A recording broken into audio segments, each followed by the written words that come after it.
Free agency is officially upon us, and the next couple of days are going to show who will be electing free agency, who will be re-signing with their teams, and who is going to be opting out from their teams, and what all that means for the Diamondbacks.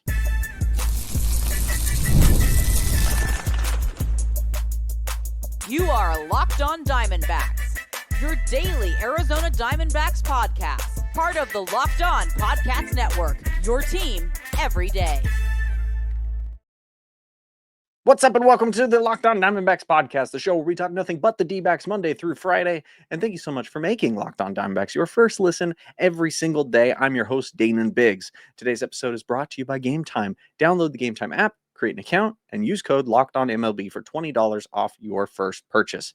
And I want to know, right out of the gate, do you guys dance to that intro song, or you guys just kind of skip it? Because I'm usually dancing a little bit, like, not much, but a little bit, I'm not going crazy, but also I very, very rarely will I go crazy dancing.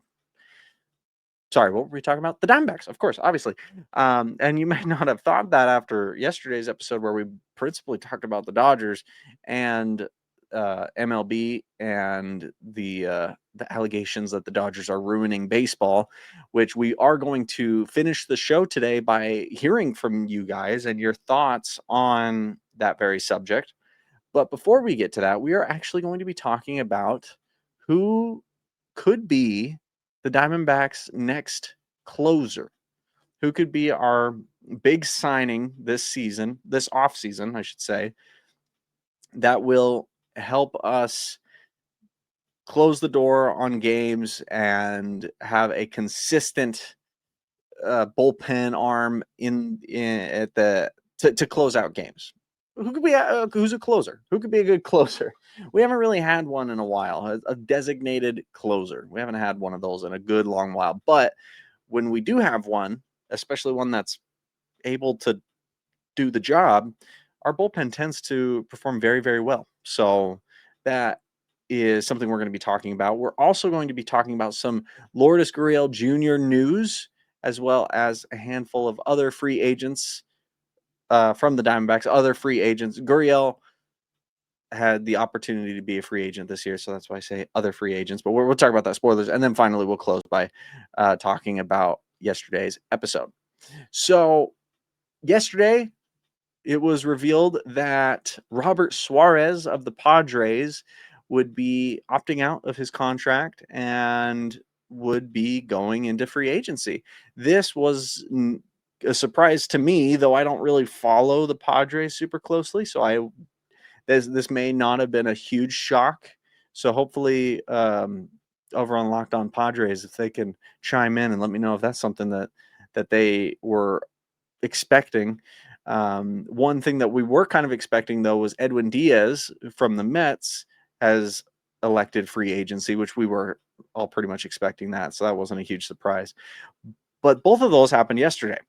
And we have until Thursday night, I believe, for all these players who have player options or opt-outs to officially decide whether or not they're going to be staying with their team or if they're going to be trying free agency. So Suarez and Diaz are two that came out yesterday. And I even posted about it on Instagram. So go follow us over on Instagram at Locked On Diamondbacks. But both of them closers, and both of them very impressive closers as well. If we look at Robert Suarez, we see that we see that he had a 2.3 WAR, which is very impressive for a closer. He pitched in 70 games and had 40 saves. Let's see how many games he finished, because it's all that isn't completely. That makes it sound like he blew a billion saves, which is not the case. He had a record high of 40 saves this last season and finished a record high of 56 games. And not all of those are save opportunities, which is why that's not, they're not the same number. But pitched 69, nice 0.2 innings, and had an ERA of 2.97, which is very impressive for a reliever. So he would be, he'd be a pretty darn good option. He's 34 years old. We want, I think, in my opinion, I want to see kind of veteran arms in our bullpen. I want to see guys who are proven to be effective. They may be past their prime, sure, but they also have shown that they can be healthy, that they're not going to get injured like super easily, like a lot of younger players will, who overexert themselves or whatever it is, or they're experimenting with mechanics and that messes them up. These older players who know what they're doing, they've been doing it for a long time, and we know what we can expect from them. That's what I want to see. And so the free agency pool is a good place to look for these guys. The thing with Robert Suarez and Edwin Diaz is that they are both expected to sign pretty hefty contracts. Suarez is probably worth about $17 million a year, and he's probably going to be looking for a 4 to 6 year contract, which isn't. I think this is completely in the realm of possibility for the Diamondbacks to sign. $17 million a year is, I think, exactly what they need to do. Edwin Diaz a little bit higher at 18 million, though. Edwin Diaz has I think an even better record. He's roughly the same age. He's a year older. So he's 31, and he had a 3.0 WAR with a 1.63 ERA. He pitched in slightly less games, 62 games, not quite as many saves, but he finished 48 games. So, I mean, a pretty darn good. He only pitched 3 less innings than Suarez did, and only gave up 12 earned runs all season. This is very, very impressive. He was an all-star this year, and yeah, Edwin Diaz is right up there with some of the best closers in the league right now. And so to acquire him would be a very big get for the Diamondbacks. Of course, injuries are possible. It looks like in 2023, he didn't play at all that season because of injury.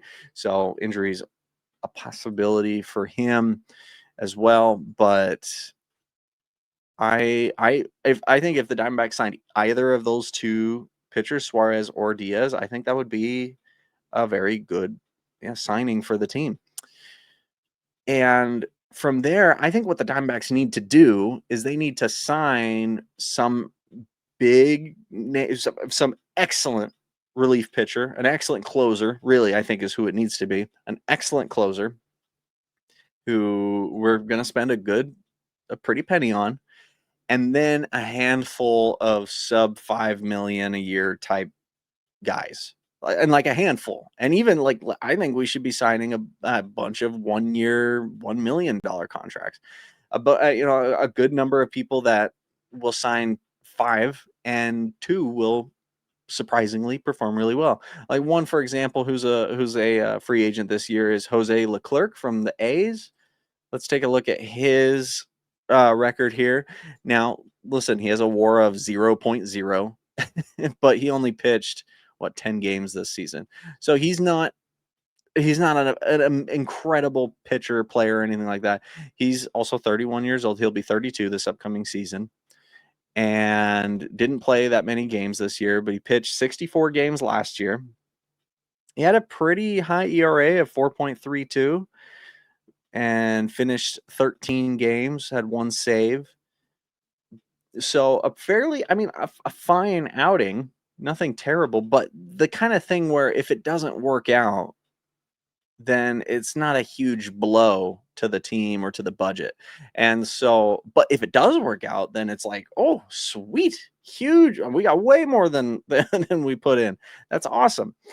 And he has the years of experience that I think if we do end up having like Dre Jameson and Philip Abner and Taylor Rashi and all these guys who played at the end of last season, if they're coming up and they're playing and they're throwing alongside people like Leclerc and Suarez or Diaz or something like that, or a handful of other options, we could look at like Taylor Rogers, who is coming from the Reds.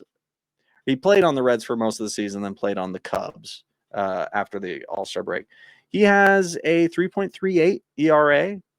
He pitched 50 innings and 57 games. So he'd be a pretty good get. I think he'd be probably about Taylor Rogers, probably about 3.5 million, but he's a free agent this year. You have David Robertson, who is a free agent this year, coming from the Rangers. And not the Rangers, coming from the Phillies, who had a shortened season. Last season with the Rangers was a full season, 68 games, a 3.0 ERA. So and he probably would be worth about $6 million a year. So you got some like middle of the road medium guys in there as well. The only other name on here that I am looking at that could be a potentially good grab is Kenley Jansen. Now he's probably going to be about 13 million a year in his what he's going to want. But the thing is, he's pretty darn good. He's older. He's 38 years old. This will be his 38-year-old season. But last year with the Angels, he had a WAR of 2.48. He had an ERA of 2.59. He pitched in 62 games and finished 47 games. Like, that's up there with some of his best seasons. And you want experience and somebody who really has seen it all. Yeah, he would be probably a pretty good grab. Now, all of these guys could be, anybody who's older like that, there's you run the risk of them falling off and not performing very well. Somebody like Kenley Jansen would be kind of a bigger risk because 13-14 million a year, and if you just do a 1-year contract, that's probably going to be a little higher. But I think that you get a Suarez or a Diaz, and then maybe you sign one 5 to 10 million player, somebody like David Robertson or Raisel Iglesias would be another good one. He's probably closer to 9 million this upcoming season. Played on the Braves, and then you sign 3, 4, 5 1-year, $1 million contracts. I think that would actually be a very good way, a very good game plan. And a lot of these some of these, like some of the higher ticket players, you'll need to jump on pretty quickly. So Friday morning, you need to be on the phone with Suarez or Diaz or whoever it is you want to sign. But everybody else, hold off, let free agency do its thing, and then probably sign a handful after the offers are either coming in or not coming in. And you're able to kind of lower the price a bit and all that kind of stuff. I don't need to give financial advice to Mike Hazen, who I know is listening, by the way, but that's probably what I would do there. And then right before the season starts, which is what they typically do, they'll sign a bunch of 1-year contracts with a handful of guys. But doing veterans who are tried and true, not all stars, but people who have consistent numbers, I think is going to play a big part in solidifying our bullpen. So now let's talk about Lourdes Gurriel Jr., because big news from Gurriel yesterday. But before we get to that, we're going to take a short break. So stay right there. Don't go anywhere. We'll be right back. The NFL season is back, and honestly, there's nothing better than being in the stadium surrounded by fans cheering on your team. But let's be honest, getting tickets can be a hassle between queues, login screens, and pricing, jumping, and at checkout. It's frustrating. That's why I use Game Time, the app that gives the advantage back to fans. Game Time is fast, easy, and backed by the Game Time guarantee. You'll always get 100% authentic tickets delivered on time and at the best price. Plus, all fees are included, so the price you see is the price you pay. Honestly, it's faster, cheaper, and less stressful than any other way I've bought tickets. Download the Game Time app, create an account, and use code LOCKEDONMLB for $20 off your first purchase. Terms apply. Again, that's code LOCKEDONMLB for $20 off. Swipe, tap, ticket, go. Download Game Time today. Lourdes Gurriel Jr. had a player option at the end of the 2025 season. So when he signed his contract, it said in 2025, there will be a player option. You can decide to stay on the team and you will get $13 million for that season, or you can elect free agency and see what happens. In 2020, after the 2026 season is over, there will be a team option on Gurriel's contract. That basically means the team will have the opportunity to retain him for his contract amount, which I assume will be at least close to $13 million. Or they can buy him out of that contract and send him off to free agency, which would probably mean we would pay him something like $5 million and he'd become a free agent. So this probably means that Lourdes Gurriel Jr. will remain a Diamondback until the end of the 2027 season. That's my best guess. Now, this isn't a surprise. Gurriel was listed with all of the here's all the 2025, 2026 free agents on the Diamondbacks. He was often listed on there. But because of his injury and because he's not going to be able to play for most of 2026, it would be very unwise for him to try free agency since nobody's going to want to pay him $13 million for playing in less than half the season, potentially not even playing his best baseball at all in 2026. So his surefire answer to getting paid and playing baseball is to stay with the Diamondbacks. So that's not a huge surprise. But nonetheless, I'm very happy about it. I'm excited to see that. It's kind of a relief to just finally hear, okay, he's staying. We're going to have Gurriel next year at some point.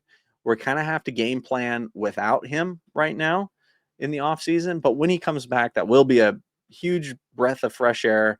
And hopefully he's able to come back better and stronger than ever. And then we'll have him for 2027, assuming there's not a lockout. And it'll be good. And then if we want to re-sign him and extend his contract, we can. But I don't know. We'll see. He'll probably end up as a free agent after that, unless I guess we'll see how 2026 goes. If 2026 goes great and we go, ooh, okay, we need to extend him, then we will, and then we good to go. So hopefully that happens. That'd be great. The rest of the free agents for the Diamondbacks, we have Zach Gallen, pitcher, James McCann, catcher, and Jalen Beeks, relief pitcher. As of 2 days ago, I'm trying to get my days straight. As of 2 or 3 or 1 days ago, they are officially free agents, and all three have elected free agency, which isn't a surprise. Zach Gallen does still have the opportunity to receive and accept or reject a qualified offer. The Diamondbacks are almost certainly going to offer him this qualified offer, make this qualified offer to Gallen, which is the average pay of the top 125 players in MLB, which this year is roughly 22 million, a little over 22 million. So if he were to accept that, we would be paying Zach Gallen $22 million to play in the 2026 season, and then he is a free agent. And that's what would happen then. He, however, will almost certainly reject this and try his hand at free agency, which he probably would get more from free agency than he would from our qualified offer. I guess the thing with Gallen that he's thinking about is, am I going to blow the doors off the hinges in 2026 and potentially get a better deal from a team in 2027 free agency? Or do I go for free agency now and take what I can get? Because on the flip side, if he has another year like he did this last year, then he's not going to get any big offers for 2027. So that's kind of, I guess, probably some things that he's thinking about. So if he did decide to accept this qualified offer, maybe he's pretty confident that he's going to do incredible stuff, and he doesn't want to sign a 6-year contract for X amount to then have an incredible 2026 season and go, I could have made double that. So I could see that potentially happening, but I'm quite positive that he's going to reject this offer, which he can do, which we have until Thursday, I believe. No, we have until November 18th, something like that. There's like in a few weeks that he can he doesn't need to decide until November 18th at 4 p.m. Eastern time. So he can be talking to teams, and if he feels like, ooh, I'm not getting anything, I'll probably I probably my best bet is to re-sign with the Diamondbacks for a year and blow people away.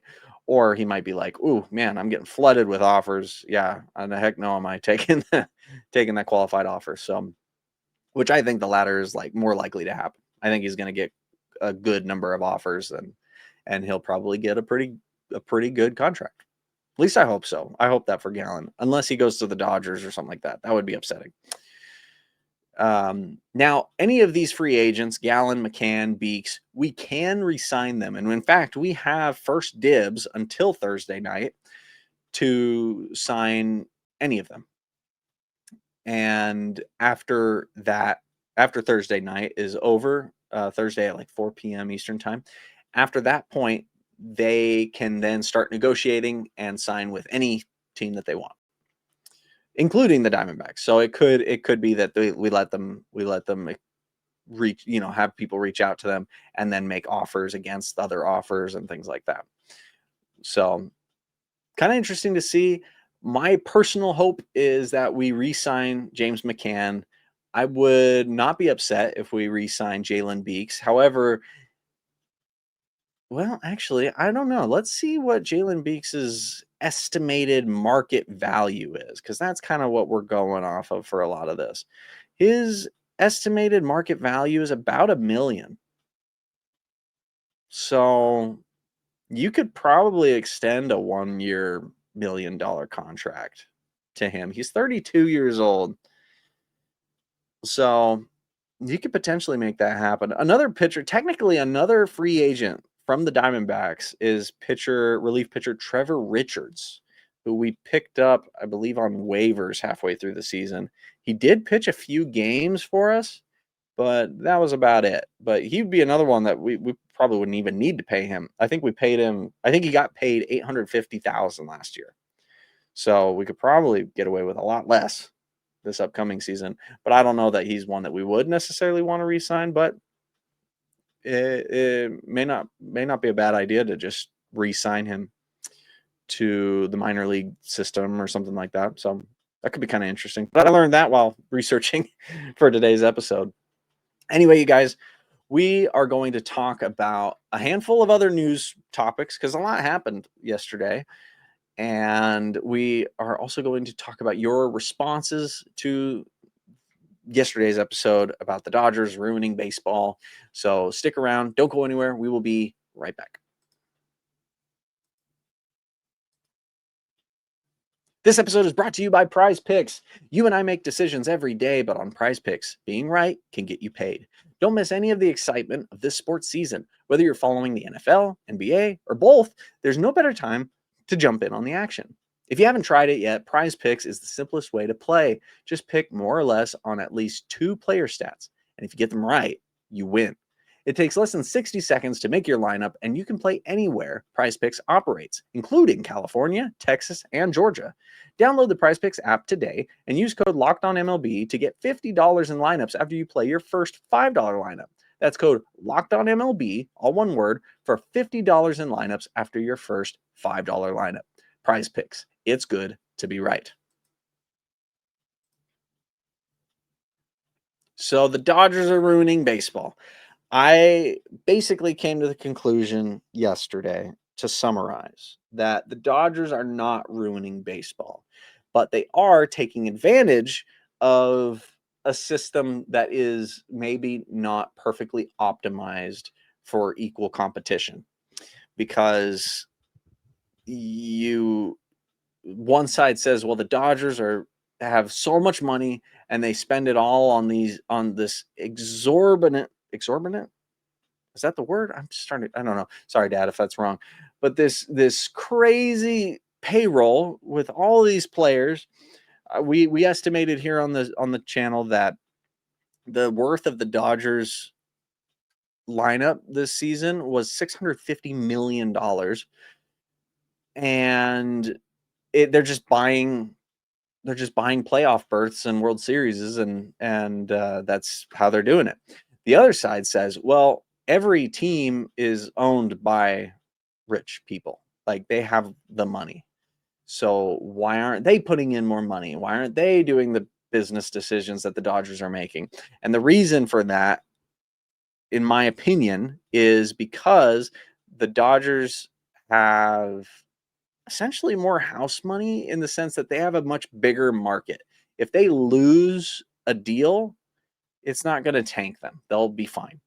But if a small team, if with a smaller market team, if one of their investments goes south, they are getting tanked, and that's going to hurt so much worse. And so the smart businessman will go, I'm not going to make this crazy risky investment knowing that there's a fair chance that it'll ruin my company, my team, my franchise. So the Dodgers have a lot more wiggle room because of their market size and because of the money that they're able to generate with or without a good team, really. And they're not the only team that fit into that category. I would say the Yankees, I would say the Mets and the Cubs and the Braves kind of all fit into that category.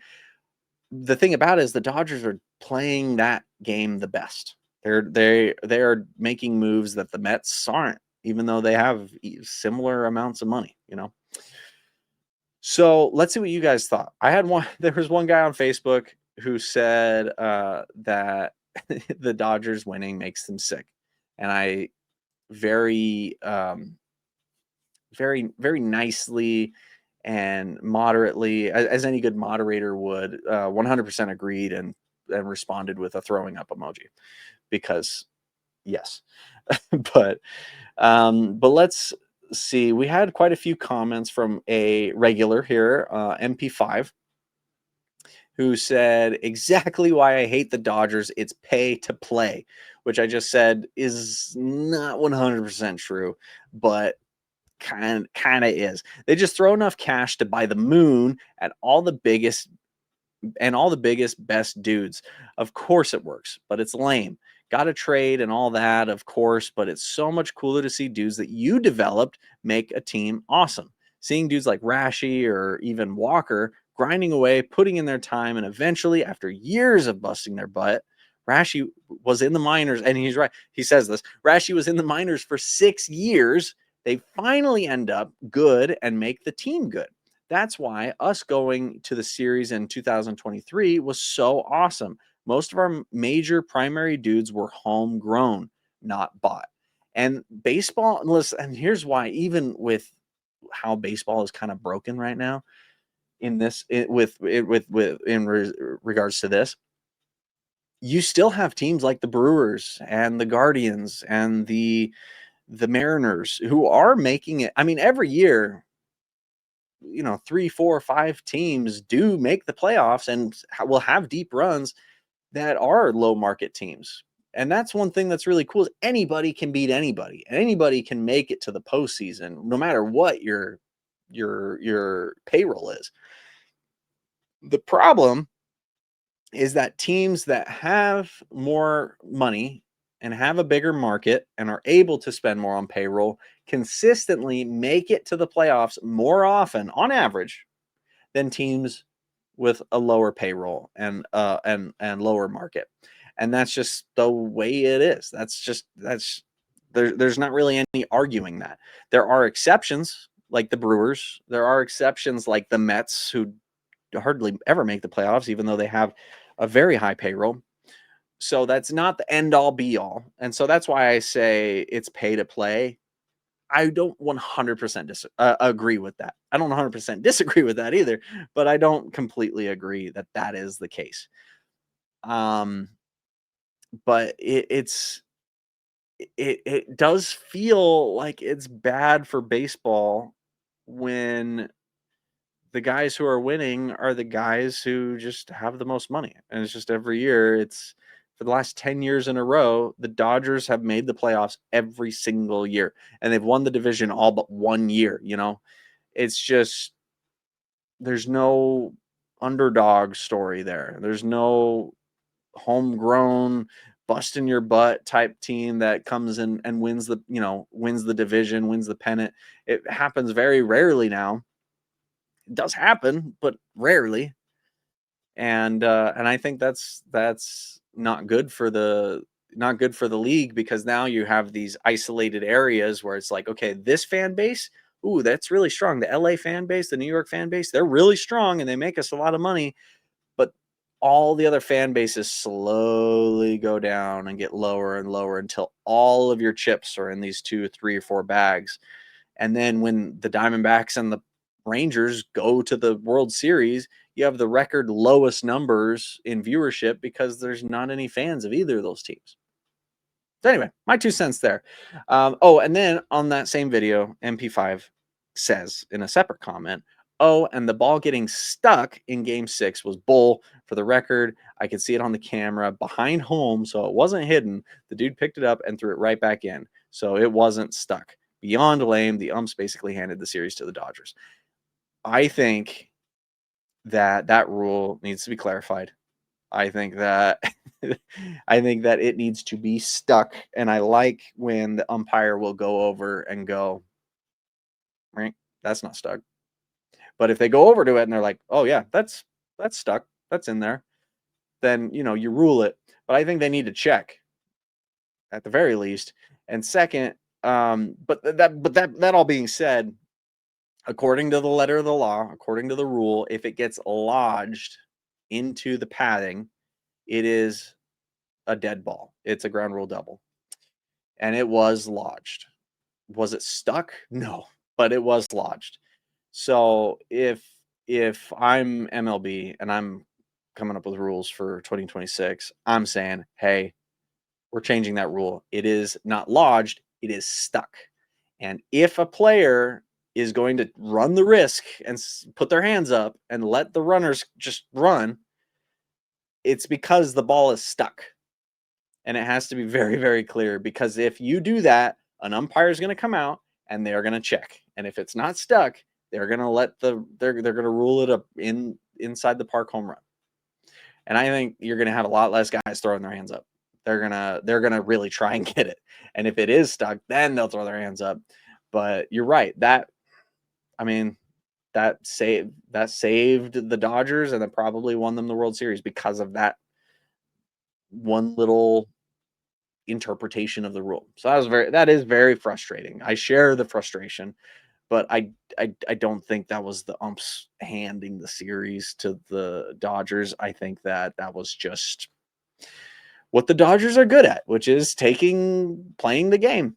And it's kind of annoying, but that's okay. That's okay. It's okay. Anyway, a couple other things that are okay. MVP, Cy Young finalists were all announced. We didn't get any Diamondbacks in there. No manager of the year. I wasn't expecting anybody, but those are all announced. I'm not going to read through them because I don't really care. I kind of do. I'm like curious who MVP is and stuff. I want to see like if Perdomo got MVP votes. That's probably the most interested I am.